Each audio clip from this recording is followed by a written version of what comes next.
Boa noite, gente. Graças e paz. Amém? Vamos abrir nossas Bíblias em dois textos bíblicos hoje. O primeiro é Josué, capítulo 24, a partir do verso 14. E o segundo, que eu peço que vocês deixem marcados, é Juízes, capítulo 2, a partir do versículo 6. Apesar de serem dois textos em livros diferentes, são textos que remetem ao mesmo tempo, à mesma época, né? Dá uma continuação à mesma história. Josué capítulo 24, a partir do verso 14, e Juízes capítulo 2, a partir do verso 6.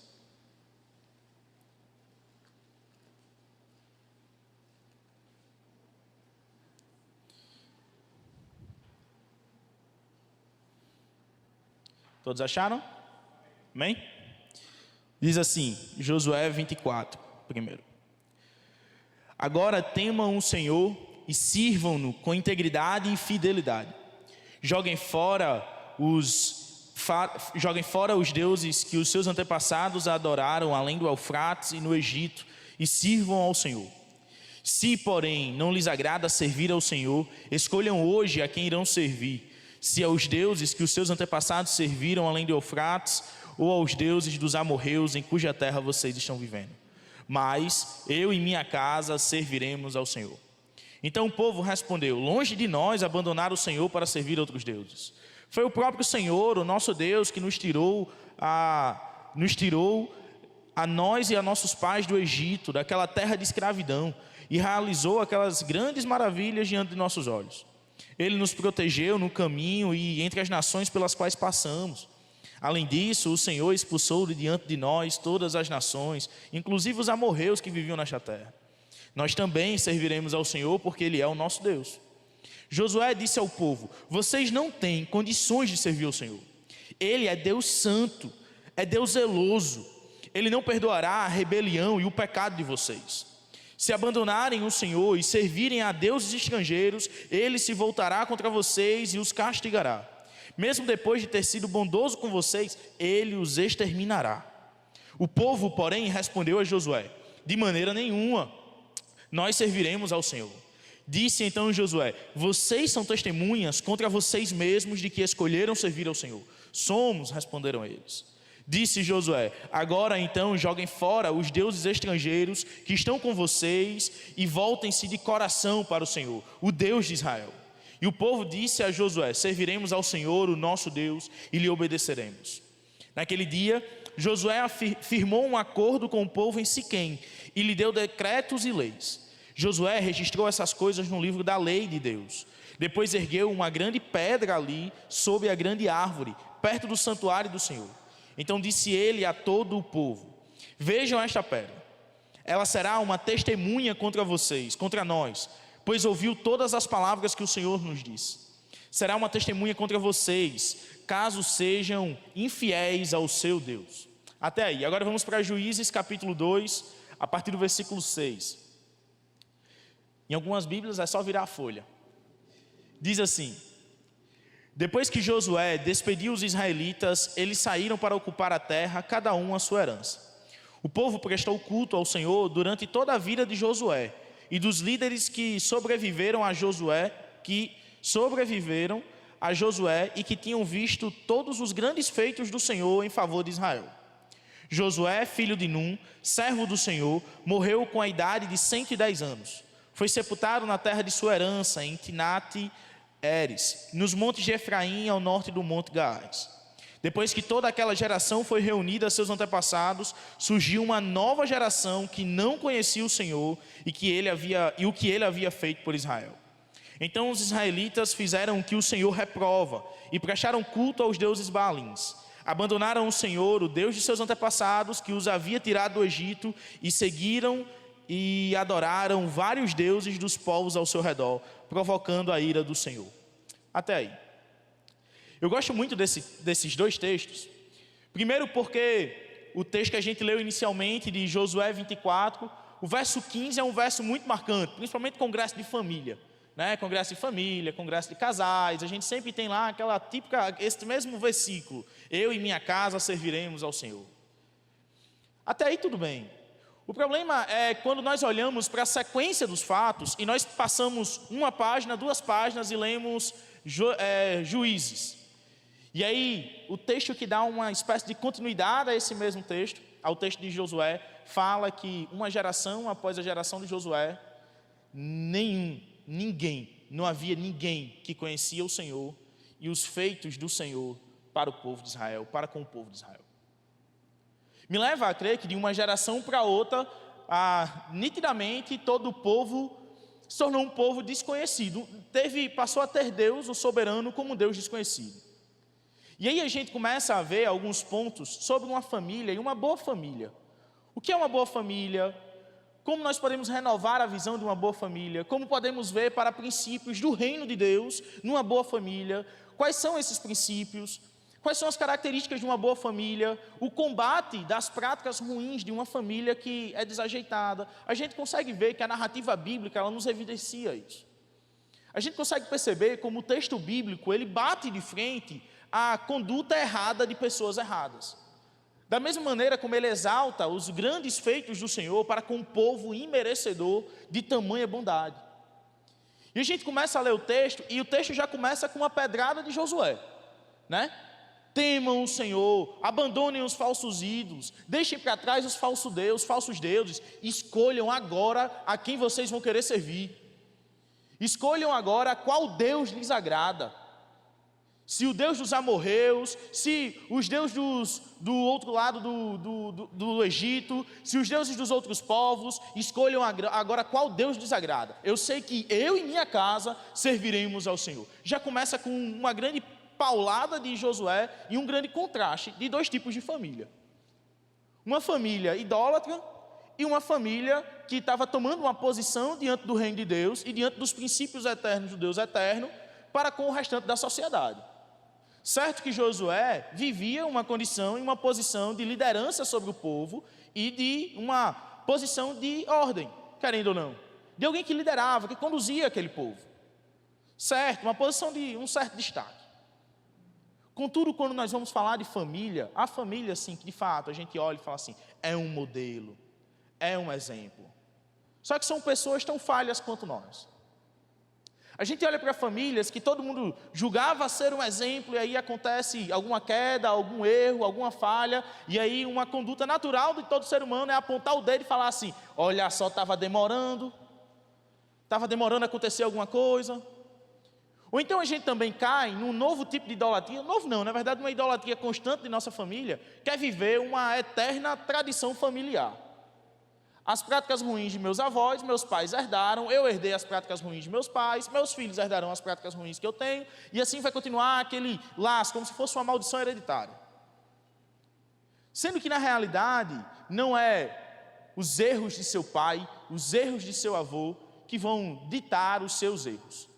Você tem a possibilidade de olhar para os erros de seus antepassados e dizer que não vai fazer igual. E de fato trabalhar para não fazer igual. Saúde. A gente tem a possibilidade de fazer isso. A gente tem. Deus nos deu condições para isso, de aprender com os erros do outro. A gente não precisa errar para aprender. A gente pode ver os outros errando e aprender que não deve fazer. Ou não? Temos essa possibilidade. Nós podemos olhar para famílias que passam crises como, por exemplo, adultério, o vício em pornografia, e a gente não precisa praticar o mesmo para saber que estamos errados, ou que aquela situação não deve ser praticada. A gente pode olhar e dizer assim, eu não farei o mesmo. Não sou perfeito, mas Deus me ajudará a não cometer as mesmas coisas. E ao mesmo tempo que nós olhamos dessa forma, nós podemos também olhar para essa família que está passando por esse momento difícil e dizer assim, Deus pode me ajudar a ajudá-los. Eu posso ser um ombro amigo.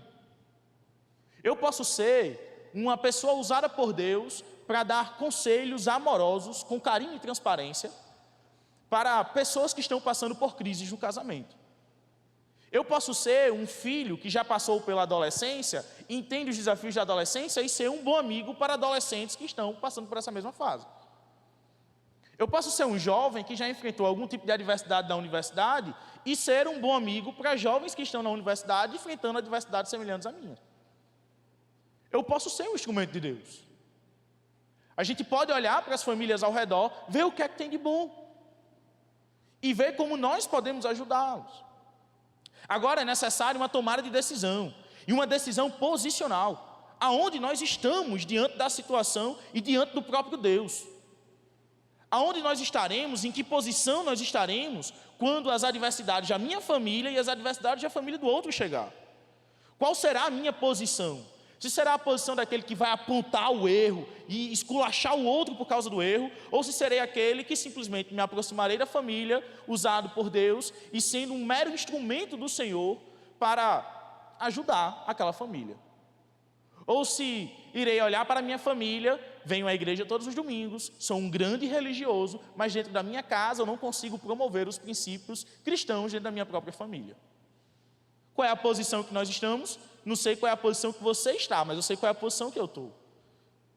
E o que eu oro constantemente a Deus é para pedindo que Ele me permita ser um agente do reino de Deus na minha própria família. Das vezes em que nós vamos orar e eu imponho as mãos sobre a barriga da minha esposa, abençoando os futuros filhos que serão gerados ali, e oramos até mesmo pelos filhos que nós nem conhecemos e talvez já tenham até nascido e nós não sabemos, mas que em algum momento chegará até a nossa casa. E quando eu falo isso, falo de adoção. Das vezes em que minha esposa está chorando e eu dou o meu ombro para consolá-la. Das vezes em que eu estou chorando e a minha esposa me cede o ombro dela para que eu possa chorar. Das vezes em que em nossas falhas temos desavenças e ainda assim nós conseguimos sentar, conversar e aprender um com o erro do outro e nos perdoarmos. Deus age no meio da família, porque foi propósito de Deus. Deus celebrou o primeiro casamento. Deus formou a primeira família. Deus uniu homem e mulher para que multiplicassem, para que famílias fossem formadas. O propósito primeiro da humanidade, após a glória de Deus, a glorificação do nome do Senhor, é a construção de uma família. Mas de uma construção de uma família pautada nas ordenanças divinas e nos valores do reino de Deus para a nossa própria casa. Qual é o local que nós estamos e qual é a posição que estamos? Espero muito que fazendo como Josué. Eu não sei vocês, mas eu e minha casa serviremos ao Senhor. É uma declaração de fé. É uma declaração de dizer, apesar de que todos vocês estejam fazendo coisas contrárias às ordenanças divinas, ainda assim eu e minha casa, no auge da nossa limitação, mas sustentados pelo Senhor, estaremos ao lado de Deus. E permaneceremos fiéis ao Senhor. E obedeceremos ao Senhor. E serviremos ao Senhor. E cresceremos por meio da vontade do Senhor aqui na terra. O questionamento de Josué, o primeiro, já foi: abandonem os falsos ídolos. E quantos ídolos nós já não formamos em nossa própria casa? O sofá, que muitas vezes transforma-se no ídolo para o homem para assistir TV. Quantas vezes já não formamos ídolos na nossa própria família? Quantas vezes nossos filhos já não estão formando ídolos para eles mesmos com um celular na cara o tempo todo? A gente lida com adolescente, domingo a domingo, né? Mas na escola é surpreendente como a gente vê isso acontecer de maneira tão fiel assim. Infelizmente, mas de maneira tão fiel.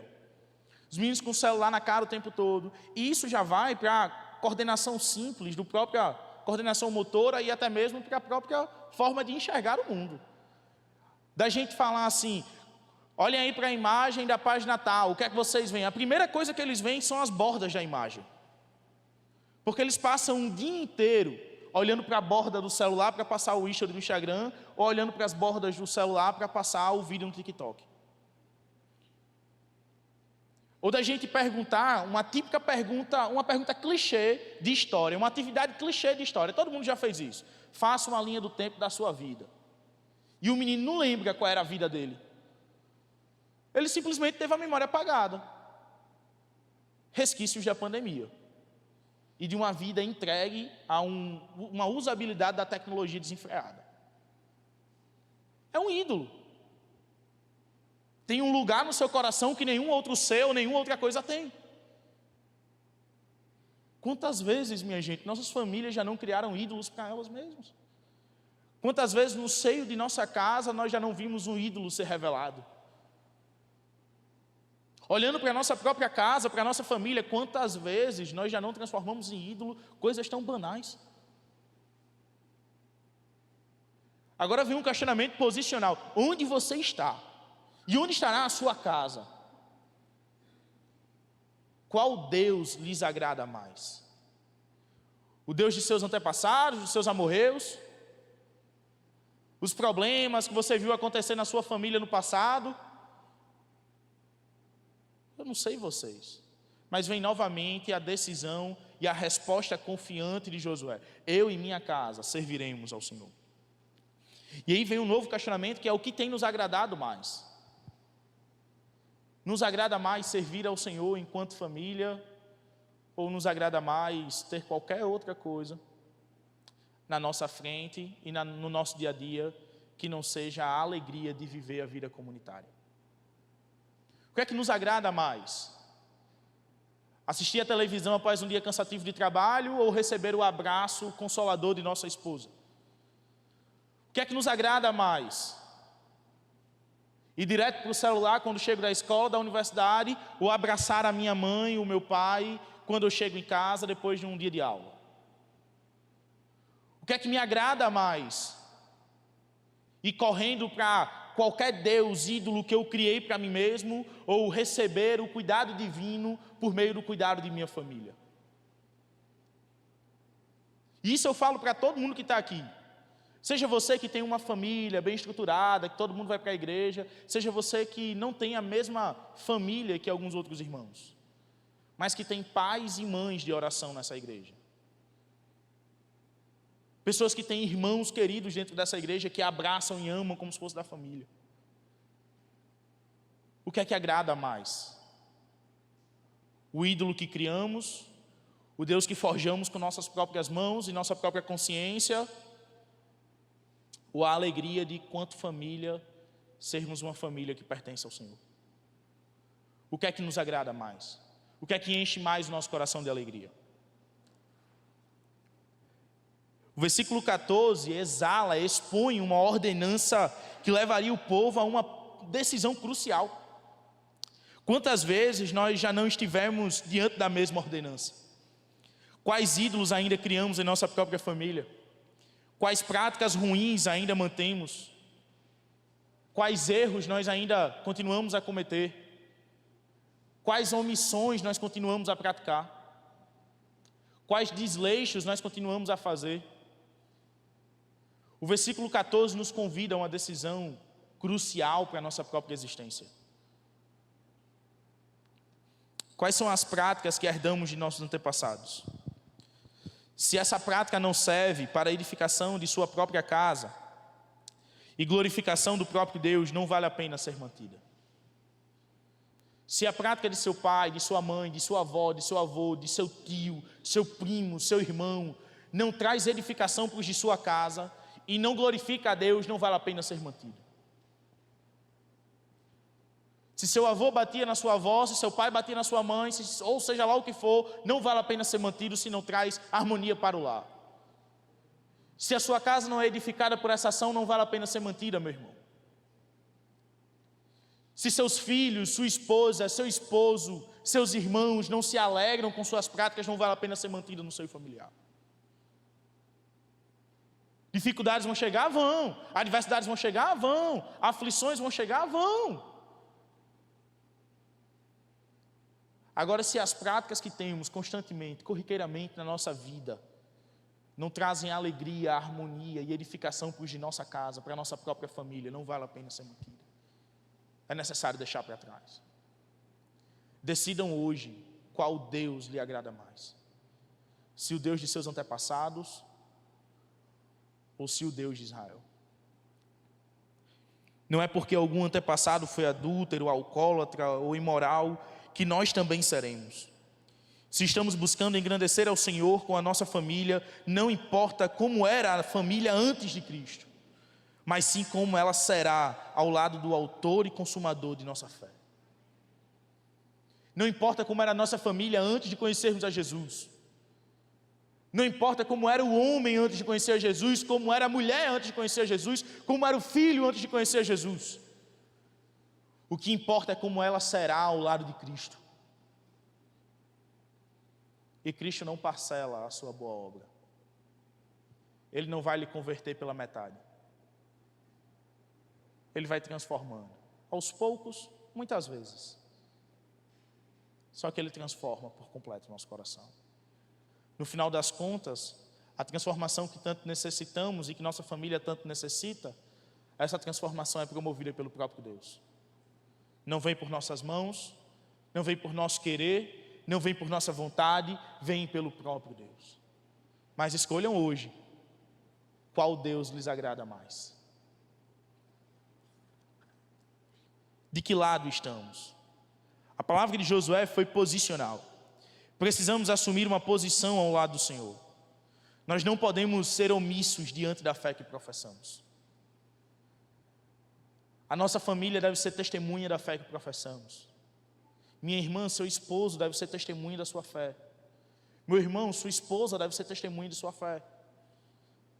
Jovens, seus pais, seus irmãos, seus amigos devem ser testemunhas de sua fé. A nossa casa deve ser a primeira a testemunhar de quem nós nos tornamos ao lado de Cristo. A nossa casa deve ser a primeira a testemunhar para o restante da sociedade quem nós de fato somos ao lado do Senhor Jesus. Será a nossa casa que irá apontar para nós e dizer assim: você está sendo omisso. Será a nossa casa que irá apontar para nós e dizer assim: você está sendo desleixado. Será os nossos filhos que irão olhar para nós e apontar dizendo assim: o Senhor não está promovendo amor no nosso lar. Será a nossa própria casa que irá apontar para nós. A nossa casa deve ser testemunha de nossa fé, de quem nós somos ao lado de Jesus. Consequentemente, o restante da sociedade e da igreja. Mas a nossa casa, primeiramente. É nela que dormimos e acordamos ao lado de nossa família. Melhor do que qualquer vizinho, quem lhe conhece, meu irmão é sua esposa. Melhor do que qualquer vizinho, quem lhe conhece, minha irmã é o seu esposo. Melhor do que qualquer outra criança do bairro, meu irmão e minha irmã, quem lhe conhece são seus filhos. Melhor do que qualquer amigo da universidade, meu querido jovem, quem lhe conhece é o seu irmão, a sua irmã. Tanto os de sangue quanto os da fé. Os adotivos. A nossa própria casa deve testemunhar de quem nós nos tornamos ao lado do Senhor Jesus. Segundo ponto da mensagem, versos 16 ao 27. Diz assim: então o povo respondeu: longe de nós abandonar o Senhor para servir outros deuses.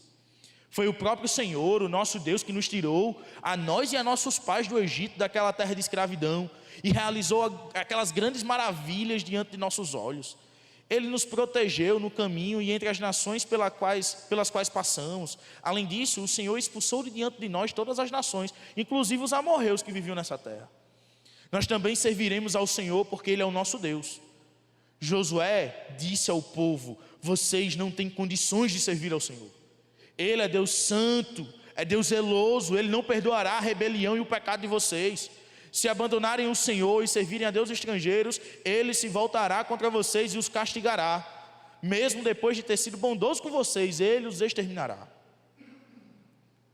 O povo, porém, respondeu a Josué: de maneira nenhuma, nós serviremos ao Senhor. Disse então Josué: vocês são testemunhas contra vocês mesmos, de que escolheram servir ao Senhor. Somos, responderam eles. Disse Josué: agora então joguem fora os deuses estrangeiros que estão com vocês e voltem-se de coração para o Senhor, o Deus de Israel. Meu querido irmão, onde é que está a centralidade de sua família? Onde é que está a centralidade da sua casa? Onde é que está a centralidade de seus filhos? A centralidade de seus pais, de seus irmãos? Onde é que está a centralidade de sua própria família? Da instituição que Deus lhe permitiu construir? Onde é que está a centralidade de sua casa? Quem é o centro da sua família? Qual é a regra de fé e prática de sua casa? Onde é que está a centralidade de sua própria vida, quanto homem e mulher de Deus, jovem de Deus, adolescente de Deus, criança de Deus? Onde é que está você diante do próprio Deus? E onde é que está o próprio Deus diante de você? O que é que está no centro de nossa família? É a religiosidade? Uma tradição religiosa familiar. Os versos de 16 a 23, o que aparenta acontecer é isso. Tanto é que Josué combate. O povo fala lá, não, longe de nós abandonar o Senhor. Abandonaram uma vez. Estavam abandonando naquele momento. Não, longe de nós abandonar o Senhor. Longe de nós servir outros deuses. Longe de nós abandonar o Senhor que nos tirou daquela escravidão lá do Egito. Longe de nós abandonar o Senhor que expulsou as nações estrangeiras, as nações desse lugar para que a gente pudesse passar, para que a gente pudesse morar. Longe de nós abandonar esse Senhor. O que aparenta ser uma religiosidade.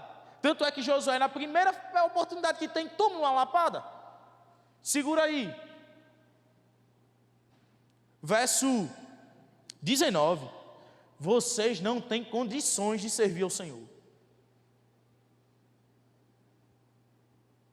O que aparenta ser, de fato, é uma religiosidade. O tanto faz, tanto fez. Continuarei com minha religião. Não, serei fiel ao Senhor. Mas, na verdade, vai ser fiel a práticas religiosas. Josué, ele combate isso, e ele combateu tão firmemente essa afirmação longe de nós abandonar o Senhor, porque Josué sabia que dentro das tendas daquele povo tinham diversos deuses. Josué sabia que naquele momento eles estavam proclamando isso, professando isso, e quando voltassem para casa iam ter lá seus deuses dentro de sua casa. Josué sabia que eles estavam falando longe de nós abandonar o Senhor, e quando voltassem para casa iam lá acender a velinha. Josué sabia. Tanto é que Josué combate 2 vezes, e com 2 exclamações sobre Deus. Deus é um Deus santo, e Deus é um Deus zeloso. Ele é um Deus único, e Ele é um Deus que é fiel às suas ordenanças. Ele é um Deus que é tão único, e sua palavra é tão única, que não há nada além disso que não deva ser obedecido e seguido. Não são os deuses dos amorreus, não são os deuses de seus antepassados, não são os deuses dos egípcios, mas o único e fiel verdadeiro Deus. Não são as palavras religiosas, as práticas religiosas dos egípcios, nem dos amorreus, nem de seus antepassados, são as práticas de ser fiel, autenticamente cristão diante do Senhor. Josué sabia, e exclamou 2 vezes, Deus é Deus santo, Deus é Deus zeloso. Meu querido irmão, Deus sabe quando o seu coração está mentindo no momento da adoração. Deus sabe o momento que você está trocando Ele por outro ídolo. Deus sabe o momento em que nós forjamos no nosso próprio coração um novo Senhor para a nossa vida. Deus sabe de tudo isso. Não tem como mentir diante do Senhor não, meu querido. Não tem como a gente chegar diante do Senhor e enganar Deus. Deus não é bobo. Deus é santo e zeloso, único e verdadeiro. Josué sabia que o povo ia chegar em casa e ia ter lá o seu novo ídolo. E olha lá se não conseguisse mais um para adorar. Josué sabia. E Josué, conduzido por Deus nesse momento, ele não somente combate a idolatria que está sendo feita ali, mas ele fala assim, olha, detalhe, Josué fala assim, abandonem os falsos deuses, não sei o quê, deixem os deuses dos seus antepassados, parem de criar ídolos. Aí o povo fala assim, longe de nós abandonar o nosso Deus. E aí Josué já dá outra lapada. Não tem condições de vocês servirem a Deus. Aí o povo, longe de nós abandonar o Senhor, o Deus de nossos pais, não sei o quê, não sei o quê. Aí Josué vai lá e faz o quê? Pronto, então já. Vocês são fiéis, vão ser fiéis ao Senhor? Somos fiéis. Somos dependentes de Deus, são dependentes de Deus, somos dependentes de Deus. Então pronto, vocês são testemunhas contra vocês mesmos. Vocês não estarão mentindo somente para Deus agora. Vocês vão estar mentindo para Deus, para mim e para o restante de todos vocês, de todo o povo. Porque vocês estão diante de todos, afirmando que são fiéis ao Senhor. E Josué, além de pegar na palavra, como diz o ditado, além de pegar o povo na palavra, ainda pega na ação. Porque o que é que Josué faz depois disso? Josué, ele faz um marco. Coloca uma grande pedra como um marco daquele momento e fala assim, essa pedra é testemunha da decisão que vocês estão tomando agora. Da decisão que nós estamos tomando nesse momento. Essa pedra é um marco da nossa declaração diante de Deus e dos homens.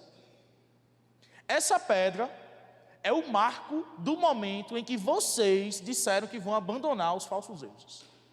E que vocês não vão mais se misturar a outras nações. Tem uma frase de Michael Gorin, que é um missiólogo, ele vive falando assim, é engraçado que todo livro dele parece que tem essa frase, todo artigo dele tem essa frase. Israel era para ser a vitrine de Deus. A vitrine de Deus para os povos.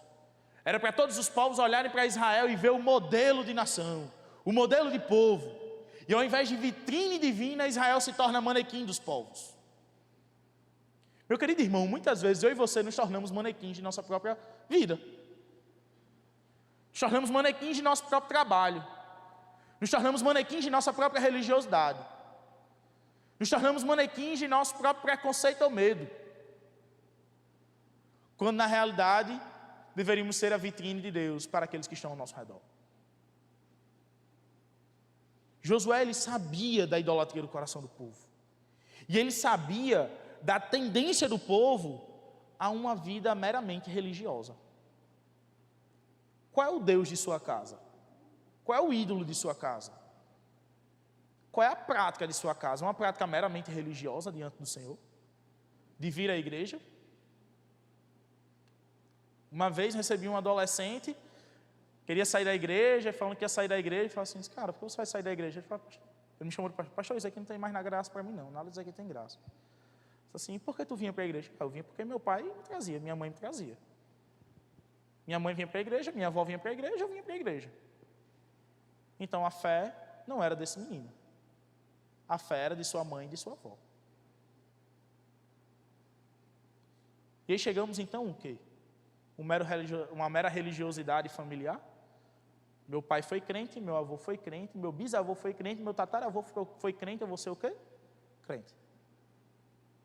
Minha mãe vai para a igreja, minha avó vai para a igreja, minha bisavó vai para a igreja, eu vou o quê? Para a igreja.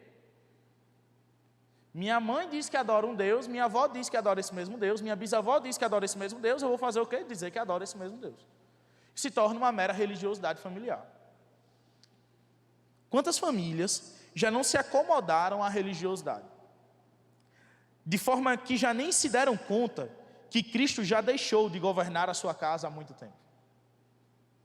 Quantas famílias já não se entregaram à religiosidade, à prática religiosa comum, como se fosse tudo isso que importasse, que já nem percebeu, já faz tanto tempo que está na mera religiosidade de sua própria casa, e já nem percebeu que Cristo já se ausentou desse lugar há muito tempo.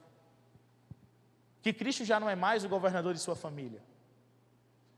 Que agora ele já não é mais governado pela vontade divina e a palavra divina, mas sim por aquilo que ele diz acreditar. E acaba sendo uma fé pessoal em si mesmo, naquilo que ele mesmo acha sobre as coisas divinas. Quantas famílias já não se acomodaram à sua própria religiosidade? Quantas famílias daquele tempo, Josué estava tendo que combater a religiosidade de sua própria casa? Quantas crianças Josué já não estava tendo que ver sendo esquecidas, se esquecendo da verdade do Senhor e do que Deus fez aos seus próprios pais? Quantos jovens Josué já não estava vendo crescer sem ter um pingo de gratidão no coração pela provisão do Senhor ao alimento que chega à sua mesa todos os dias?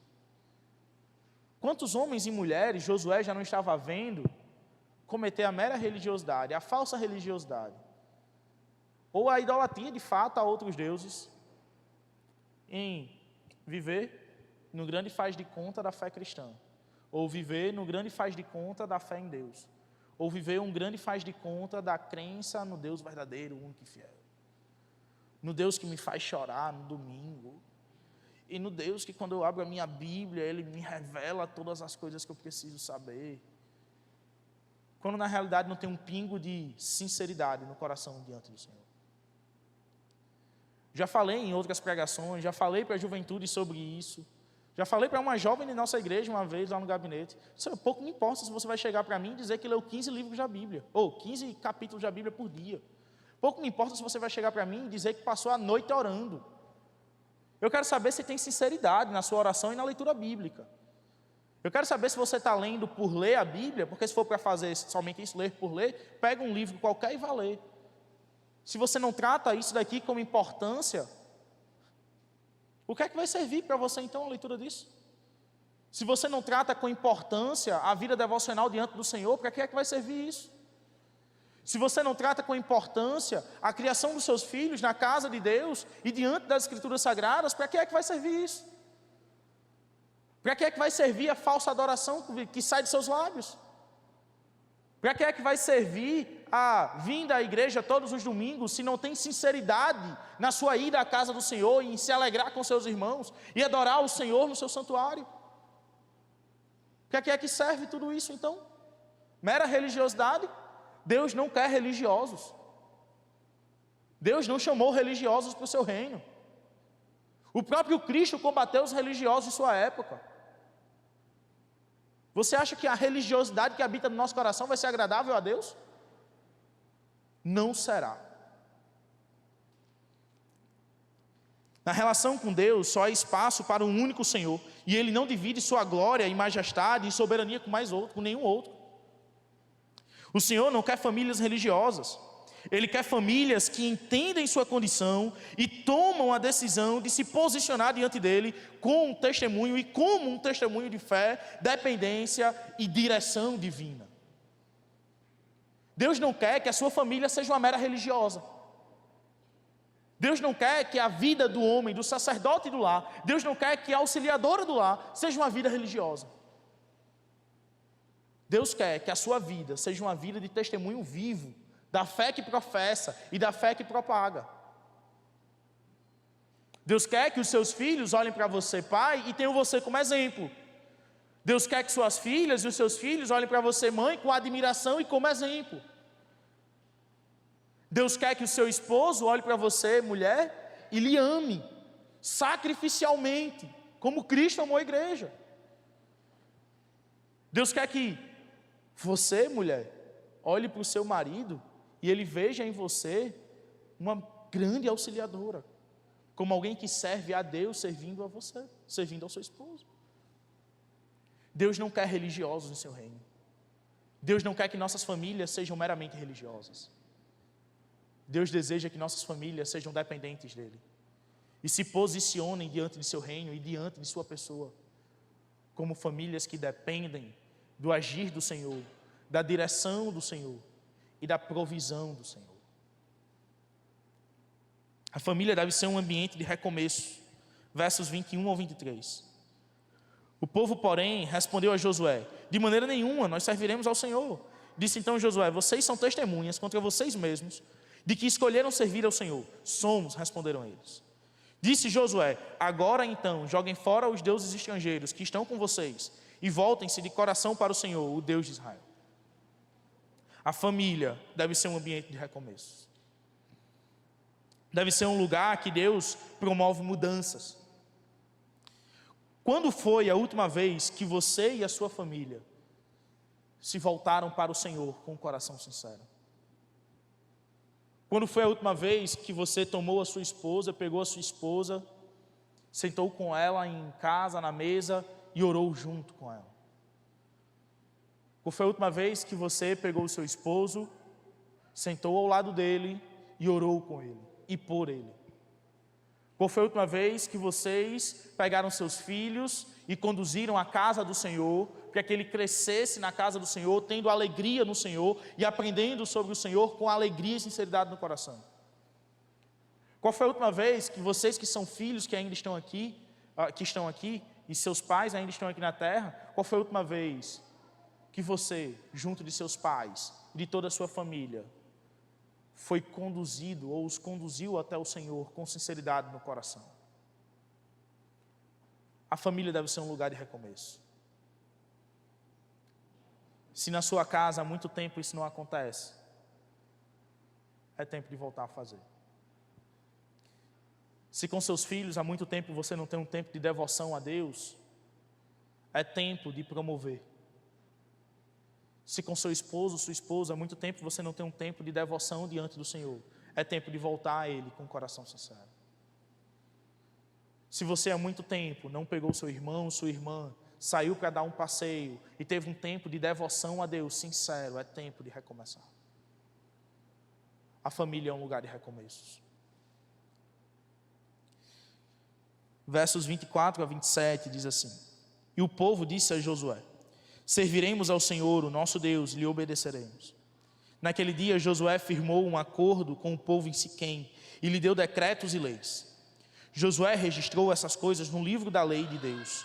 Depois ergueu uma grande pedra ali sobre a grande árvore perto do santuário do Senhor. Então disse ele a todo o povo: Vejam esta pedra. Ela será uma testemunha contra nós, pois ouviu todas as palavras que o Senhor nos disse. Será uma testemunha contra vocês, caso sejam infiéis ao seu Deus.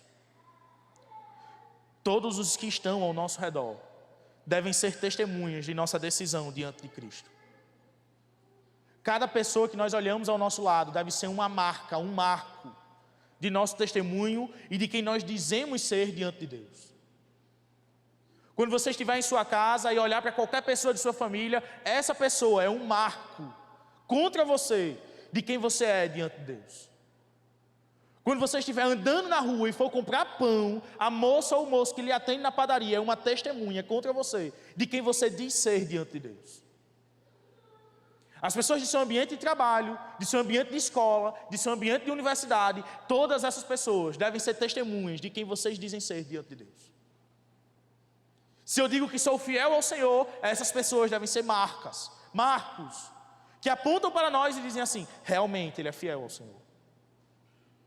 Se somos pessoas que dizemos ser empoderados pelo Espírito, as pessoas que estão ao nosso redor devem apontar para nós e dizer: realmente ele é empoderado pelo Espírito. Se dizemos ser servos fiéis a Deus, as pessoas que estão ao nosso redor devem apontar para nós e dizer: realmente é uma pessoa fiel ao Senhor. Todos os que estão ao nosso redor, sempre que olhamos à nossa volta, devemos ver marcos contra nós, que apontam para nós e de fato dizem que nós de fato somos diante do Senhor. Aqueles que estão à nossa volta, aqueles que estão à sua volta, estão vendo quem você diz ser diante de Deus? A sua fé tem de fato sido um testemunho vivo da fé que professa e propaga? São coisas a se pensar. Todos os que estão ao nosso redor também devem ser testemunhas da ação de Deus em nos transformar. O esposo omisso que se torne atento. A esposa desleixada que se torne cuidada. O filho desobediente que se torne obediente. A família quebrada que se torne a família restaurada por Deus. Os que estão à nossa volta devem olhar para nós e ver a ação de Deus em nossa vida. As famílias ao nosso redor devem olhar para a nossa casa, a nossa própria família, e ver a ação de Deus em favor de nossa casa. Os nossos vizinhos devem olhar para a nossa casa e ver naquela casa habita o povo de Deus. Nossos amigos de ambiente de trabalho devem olhar para nós e falar assim: ali tem um servo de Deus. Nossos amigos da universidade devem olhar para nós e dizer: aí está um servo do Senhor. Aqueles que estão à nossa volta devem ser testemunhas da ação de Deus em nos transformar. Juízes 2, do 6 ao 12. Depois que Josué despediu os israelitas, eles saíram para ocupar a terra, cada um com a sua herança. O povo prestou culto ao Senhor durante toda a vida de Josué e dos líderes que sobreviveram a Josué e que tinham visto todos os grandes feitos do Senhor em favor de Israel. Josué, filho de Num, servo do Senhor, morreu com a idade de 110 anos.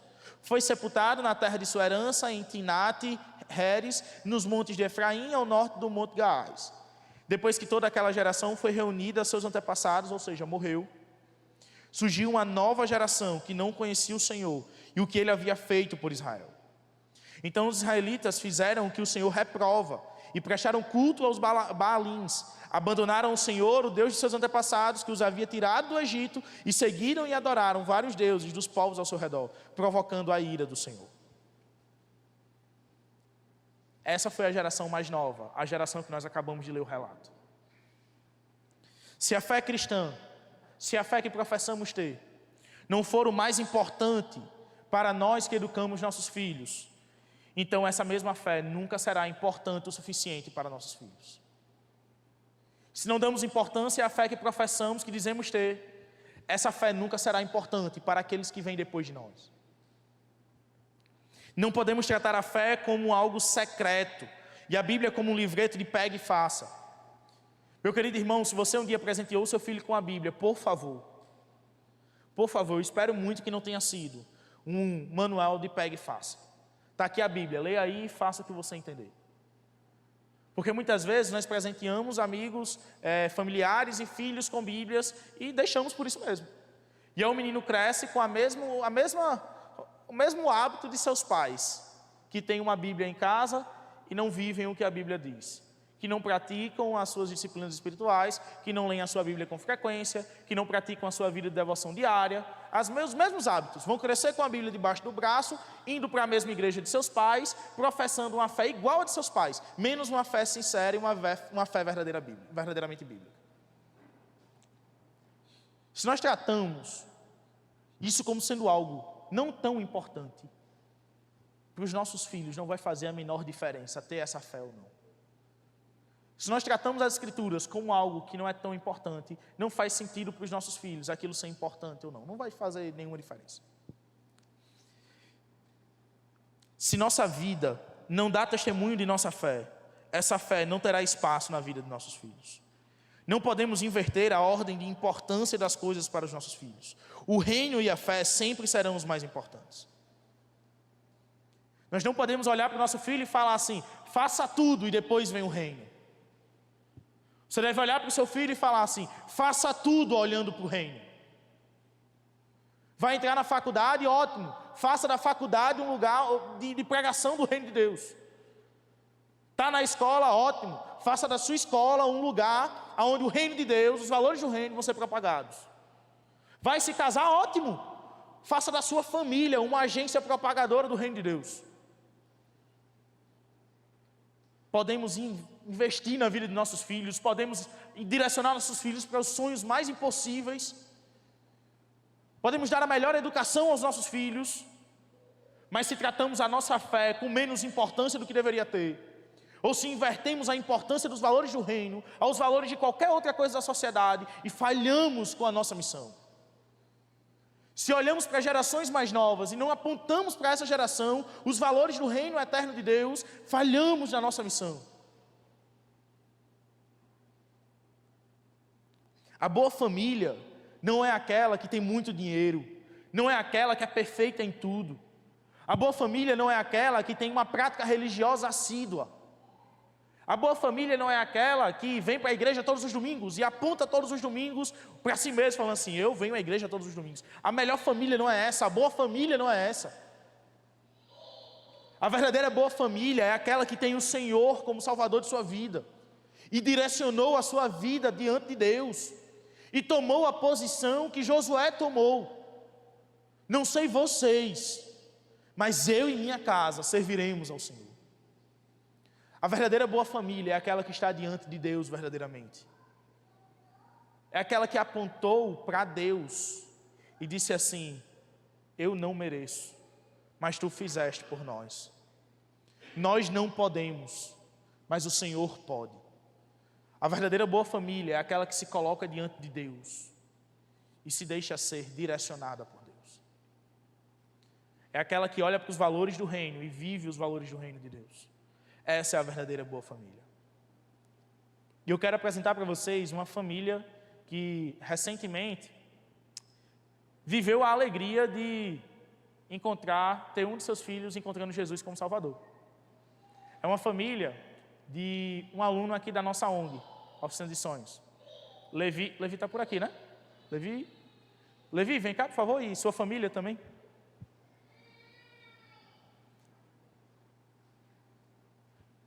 Levi, recentemente aqui na nossa ONG, nós tivemos uma palestra com o pastor Alair Neto. Alair é um jovem pastor lá de Brasília, pastor de jovens e adolescentes também. E aí Alair trouxe uma palestra aqui e no final de tudo ele fez um desafio a quem estava aqui. E alguns adolescentes tomaram decisões e Levi ele tomou uma decisão muito importante para a vida dele. Levi é aluno da nossa ONG e aqui está toda a família dele e ele tomou uma decisão muito importante para o resto de sua caminhada. Levi ele tomou a decisão de seguir a Jesus. E ele tomou a decisão de ter Jesus como Salvador de sua vida. E tia Rosa contou que assim que ele chegou em casa, ele foi correndo para a mãe e ele disse assim, mãe, hoje é o melhor dia da minha vida. né, que tinha aceitado a Jesus, não foi, Levi? Isso, gente, é resposta de oração. Porque nós vemos que Deus trabalha no coração de famílias. Porque nós vemos que Deus trabalha no coração de seus pais, de seu irmão. Nós vemos que Deus trabalha no coração do próprio Levi. Nós vemos que Deus trabalha nas gerações que vieram antes, nas gerações que vieram depois, nas gerações que ainda vão vir. Deus trabalha no coração de todas elas. E Deus chama pessoas para o seu reino, assim como chamou Levi e a sua família. Eu trouxe Levi aqui, convidei Levi e sua família e orei para que eles realmente viessem, porque eu queria testemunhar diante de vocês. Eu queria que Levi e sua família testemunhassem diante de vocês que Deus promove salvação nas famílias. E que todo lar que tem Jesus, a melhor família não é aquela que tem mais dinheiro, não é de melhores condições, não é a família que tem mais bens. É a família que tem Jesus como Salvador. E é a família que aponta a sua vida e os seus corações para o Deus que é autor e consumador de nossa fé. E eu estou muito feliz que eles vieram, porque eu queria apresentar eles para vocês e dizer que vale a pena continuar orando pela ONG. Dizer que vale a pena continuar investindo na ONG. Dizer que vale a pena trabalhar com esses meninos semanalmente. Dizer que vale a pena abraçá-los, orar com eles, estar com eles, comer ao lado deles e viver com eles, como uma grande família. Agora Levi, ele faz parte de uma família muito maior do que a família dele. Levi faz parte da família do Deus eterno e viverá eternamente ao lado do Senhor. Amém? Vamos orar por Levi e sua família? Eu queria que vocês levantassem uma de suas mãos e estendessem em direção a Levi e sua família. Vamos ficar de pé e orar por eles? Senhor Deus, nosso Pai, louvado seja teu nome, Senhor. Obrigado a Deus pela vida de Levi e pela vida de toda a sua família, de seus pais, de seu irmão. Senhor, obrigado pela decisão dele. Obrigado a Deus porque conduziu a sua vida e o seu coração em direção ao Cristo Salvador. Obrigado, Senhor, porque nós podemos ver que Deus continua atuando em meio a famílias. Obrigado, Senhor, porque podemos ver o agir do Senhor e o poder transformador do Senhor na casa de Levi e na vida de Levi. Senhor, pedimos que sua vida seja conduzida por Ti, que seus planos e seus sonhos se realizem de acordo com a Tua vontade, que ele seja um servo fiel ao Senhor, que sua casa testemunhe de sua fé e que sejam ele e toda a sua família propagadores do reino de Deus. Senhor, nós queremos abençoá-los nesse momento. Estamos estendendo nossas mãos diante e sobre eles, não como uma simbologia qualquer, ó Pai, mas como uma simbologia de bênção. Queremos dizer para ele e para toda a sua família que essa igreja abençoa a vida deles. Ora por eles e no momento que eles precisarem, nós estamos aqui, Senhor. Senhor, que a ONG ganhe agora, ó Pai, mais um que propagará o reino de Deus nesse lugar. Que a vida de Levi seja um eterno testemunho dos valores do teu reino. Obrigado, Senhor, pela decisão dele e pela família dele. No nome de Cristo Jesus, assim nós te oramos. Amém. Deus abençoe, gente. Quer falar alguma coisa?